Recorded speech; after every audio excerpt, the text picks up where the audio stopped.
السلام عليكم. لو كنا نعيش في الفترة بين 1789 و 1794 ميلادية لكنا غالبا نتحدث عن أن الليبرالية حركة إرهابية دموية، ذلك أن ليبراليي الثورة الفرنسية ارتكبوا في تلك الفترة مجازر مروعة، حتى أن تلك الفترة سميت بعصر الرعب Reign of Terror. تضمنت هذه الفترة أكثر من 30 ألف حكم إعدام ميداني، نصفهم تقريبا خلال 9 أشهر فقط، عدا عن أشخاص قضوا في السجن أو أقدموا على انتحار بسبب ما رأوه من أحداث، حتى أن المقصلة صارت تعد رمزا للثورة الفرنسية. ولو كنا نعيش في الأعوام بين 1917 و 1922 لكنا غالبا نتحدث عن أن الشيوعية حركة إرهابية دموية متطرفة.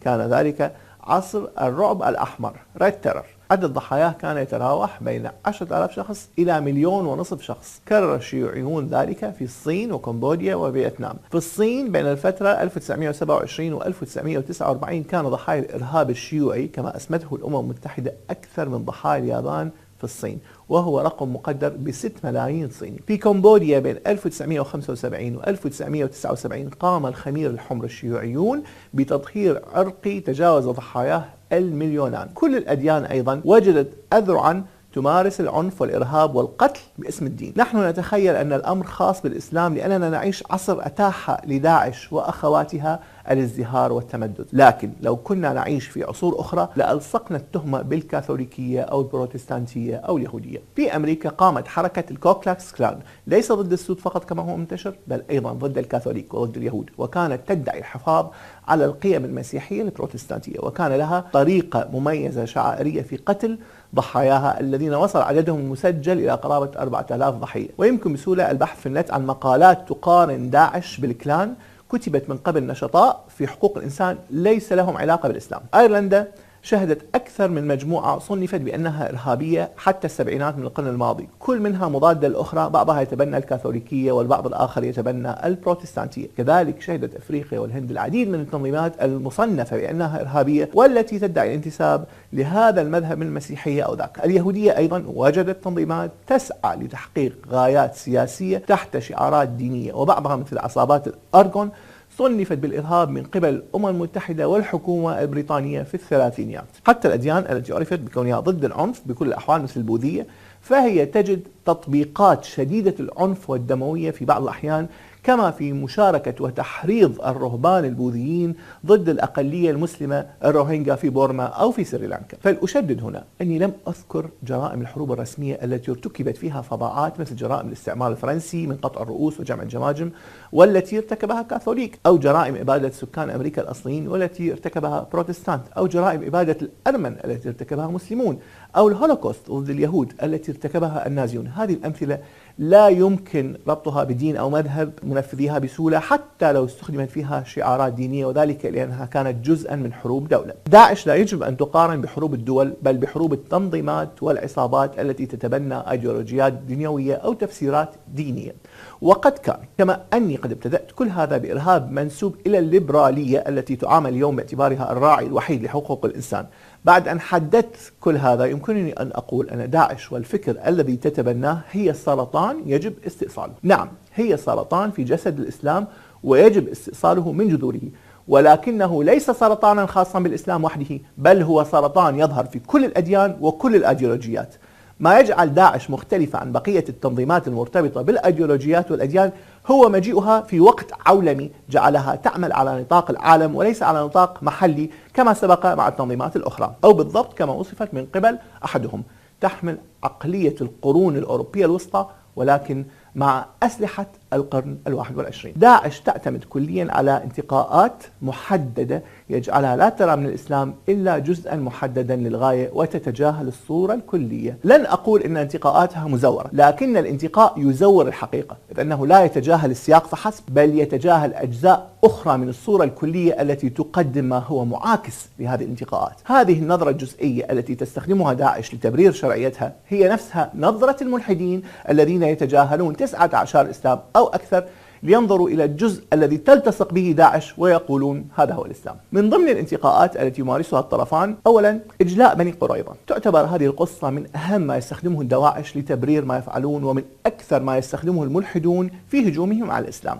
ومختصر القصة أن بني قريظة كانوا قد عاهدوا الرسول عليه الصلاة والسلام ضمن من عاهد من اليهود في المدينة على التحالف في الحرب وعدم الغدر، لكن سرعان ما غدر بنو قريظة وتحالفوا مع قريش في غزوة الأحزاب الخندق، حين تأكدوا من جدية قريش في استئصال المسلمين هذه المرة. وكان هذا الغدر ضرب في الظهر حرفيا للمسلمين، وما أن انكسر حصار أحزاب المدينة حتى اتجه الرسول إلى حيث يتحصن بنو قريظة، حيث حصروا لمدة 25 يوما، ثم طلبوا تحكيم سعد بن معاذ، وكان حليفا قديما لهم، فأشار بقتل المقاتلين منهم وسبي النساء وبتقسيم أموالهم، فقال عليه الصلاة والسلام: لقد حكمت بحكم الله، أو قال حكم الملك. وكان عددهم حسب أصح الروايات 40 رجلا. تعتبر هذه الواقعة هي رأس حربة الطرفين كما هو واضح، والمشكلة فيها هو قوله عليه الصلاة والسلام: لقد حكمت بحكم الله. لكن تفحصا دقيقا للرواية سيجعلنا نرى ما يلي: أولا، لم يرد في أي مكان آخر أن حكم الله هو قتل المقاتلين من الرجال وسبي الذراري. ثانيا، أن هذا الحكم هو أقرب لما هو موجود في التوراة والعهد القديم، حيث يأمر الرب في التوراة بقتل كل الرجال وسبي كل النساء والأطفال، كما في سفر التكوين إصحاح 34. ثالثا، أن سعد بن معاذ حليف بني قريظة القديم ربما كان على معرفة بهذه الأحكام في التوراة، ولعل اختياره من قبلهم للتحكيم كان إحراجا له، خاصة بعد خيانتهم في غزوة الخندق، لذا فقد فضل أن يحكم عليهم بما موجود في كتبهم التي فضلوا التمسك بها على الإيمان بالقرآن. رابعا، اختلاف النص في قول الرسول عليه الصلاة والسلام مرة لقد حكمت بحكم الله ومرة بحكم الملك، يوحي أن ما قاله الرسول عليه الصلاة والسلام تعليقا على الحكم لم يكن واضحا للجميع، وربما قال عليه الصلاة والسلام: لقد حكمت بحكم كتابهم، أو حكم الله في كتابهم، أو شيء مماثل، لأن هذا هو فعلا ما تقوله التوراة عن حكم الله، ولم يرد شيء مماثل في القرآن. إن إخراج هذه الحادثة من سياقها وملابساتها، سواء من قبل داعش لتبرير الفضاءات أو من قبل الملحدين لتبرير الهجوم على الإسلام، لن يغير من حقيقة أن الواقعة تبدو منعزلة ومختلفة عن بقية الغزوات والوقائع. 2. حديث أمرت أن أقاتل الناس حتى يشهدوا أن لا إله إلا الله وأن محمدا رسوله. يعتبر هذا الحديث بمثابة المانيفستو أو البيان رقم 1 الذي تستعمله داعش في حربها العالمية ضد كل عالم، والحديث صحيح بلا شك، لكن التعامل معه على نحو مطلق يجعل كلمة الناس تعني البشرية جمعاء أمر فيه نظر، بل هو أمر يخالف القرآن ويخالف الحديث نفسه. فالحديث إذا كان يعني قتال كل الناس حتى يعلنوا إسلامهم، فهو يناقض حقيقة أن الإسلام لم يفرض إسلام أهل الكتاب، بل عرض الإسلام عليهم أو دفع الجزية، وهو أمر يتعارض مع هذا الفهم العام المطلق لكلمة الناس، عدا أن القرآن الكريم يحدد من هم الناس الذين تقاتلونهم: وقاتلوا المشركين كافة كما يقاتلونكم كافة واعلموا أن الله مع المتقين، وقاتلوا في سبيل الله الذين يقاتلونكم ولا تعتدوا أن الله لا يحب المعتدين. علما أن كلمة المشركين كانت واضحة وقتها وتعني عبدة الأوثان، ولا تعني كل من لسنا مقتنعين بصحة توحيده كما تفعل داعش. أما الملحدون فهم يأخذون هذا الانتقاء ويتناسون عشرات النصوص الأخرى التي تشير إلى أهل الكتاب وتعتبر النصارى مثلا أقرب مودة، أو يتناسون وفد نصارى نجران الذين استقبلهم الرسول عليه الصلاة والسلام والعهدة العمرية التي قدمها عمر بن الخطاب لمسيحي القدس، وبقيت تعتبر واحدة من أهم وثائق الحرية الدينية والتسامح الديني لعصور. ثالثا، آيات خاصة بالمواجهة أثناء القتال، مثل واقتلوهم حيث ثقفتموهم، وآيات مشابهة في سورة التوبة. وكل من يقرأ سورة التوبة أو سياقات الآيات يعرف أن الحديث هو عن مشركين نقضوا العهود والمواثيق وتم منحهم فرصة أشهر للرجوع عن نقض العهد، علما أن كل سورة التوبة تضع القتال كله ضمن شروط وتعطي فرصة للسلام حتى اللحظة الأخيرة. كذلك آيات أخرى مشابهة مثل فإذا لقيتم الذين كفروا فضرب الرقاب، والذين كفروا هنا هم المحاربون، لأن لقيتم هي بمعنى المواجهة، مثل إن الذين تولوا منكم يوم التقى الجمعان، وكما تكمل الآية نفسها حتى تضع الحرب أوزارها. كل الآيات المشابهة تتحدث عن كفار محاربين أو مشركين مقاتلين أو ناقضي عهود، أي أن المظلة الأساسية الجامعة تبقى هي وقاتلوا المشركين كافة كما يقاتلونكم كافة واعلموا أن الله مع المتقين، وقاتلوا في سبيل الله الذين يقاتلونكم ولا تعتدوا أن الله لا يحب المعتدين. والطرفان يتجاهلان السياق الحربي الذي وردت فيه الآيات، فداعش تعتبر هذه الآيات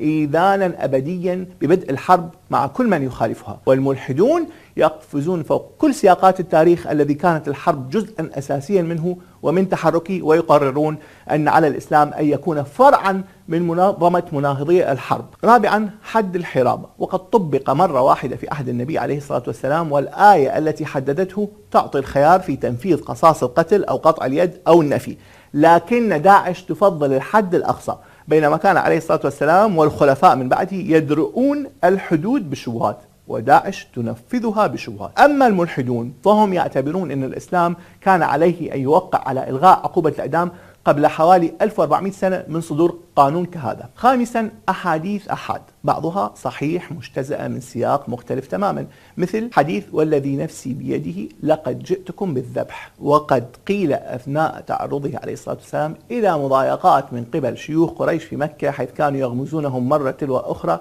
أثناء طوافه بالكعبة، فقال لهم الكلمة مهددا وقد أوقفتهم عند حدهم وانصرفوا كأن على رؤوسهم الطير. أو حديث آحاد آخر مختلف في صحته بين الضعيف والحسن دون أن يرفعه لدرجة صحيح أي أحد، وهو حديث شهير جدا ومتداول عند داعش لدرجة تصور أنه من المتواتر المتوفق عليه، وهو حديث بعثت بين يدي الساعة بالسيف حتى يعبد الله وحده لا شريك له. بينما يتجاهل الطرفان آيات كثيرة وأحاديث ومواقف كثيرة، مثل وما أرسلناك إلا رحمة للعالمين، أو العفو العام عن أهل مكة بعد الانتصار عليهم، أو حديث أن امرأة دخلت النار في هرة عذبتها، أو حديث الرحمة حتى بالشاة أثناء ذبحها. سادس، تعتمد داعش أيضا على فتاوى وأقوال العلماء في مراحل تاريخية معينة وسياقات محددة بظروفها. بكل الأحوال هي مجرد آراء ولا ترقى للنصوص الدينية التي تجدي مناقشتها. داعش تمثل الإسلام؟ داعش تمثل ظاهرة ناتجة عن عوامل متعددة: جهل وتجهيل وإحباط ومؤامرات وميول إجرامية وسياسة دولية،